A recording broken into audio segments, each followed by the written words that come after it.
اگر ہم نماز نہیں پڑھتے ہیں تو اس کو ہلکے میں نہ لیں، بلکہ گوشے تنہائی میں، کسی گوشے میں، کسی کونے میں بیٹھ کر، رات کی تاریکی ہو وہاں بیٹھ کر اللہ رب العزت کے سامنے اپنے دماغ کو حاضر کریں اور اللہ سے گڑ گڑا کر مانگیں اور معافی مانگیں اور کہیں کہ اے اللہ مجھ سے کون سا ایسا گناہ ہو گیا، اے اللہ مجھ سے کون سا ایسا جرم ہو گیا، اے اللہ مجھ میں کون سی ایسی کمی اور عیب ہے جس کی نحوست کی وجہ سے اے اللہ تو نے مجھے اپنے دربار میں آنے سے منع کر دیا، تو نے مجھے میری حاضری کو اپنے دربار میں قبول نہیں کیا۔ میرے بھائیوں اور دوستوں، یہ کوئی ہلکی پھلکی بات نہیں ہے، کوئی آسان کام نہیں ہے۔ نماز نہ پڑھنا ایک تو بہت بڑا جرم عظیم ہے اور ایک محرومی کی بات ہے۔ حدیث شریف میں آتا ہے لا سہم فی الاسلام لمن لا صلاۃ لہ،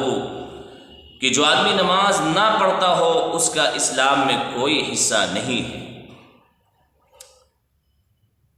میرے بھائیوں اور دوستوں، غور کریں، ایک آدمی کو اگر کسی منسٹر، منتری، ڈی سی، ایس پی، بڑے آفیسر کے یہاں جانے سے روک دیا جائے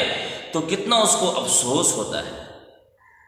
کتنا اس کو قلق ہوتا ہے، دل میں کیا اس کو درد اور کتنی گھٹن محسوس ہوتی ہے۔ وہ سوچنے پر مجبور ہو جاتا ہے کہ آخر مجھے کیوں روکا گیا؟ کیا میں اس قابل نہیں تھا کہ مجھے آفیسر کے یہاں، منتری کے یہاں، منسٹر کے یہاں بھیجا جاتا؟ کیا میں اس قابل نہیں تھا؟ جب دنیا میں ایک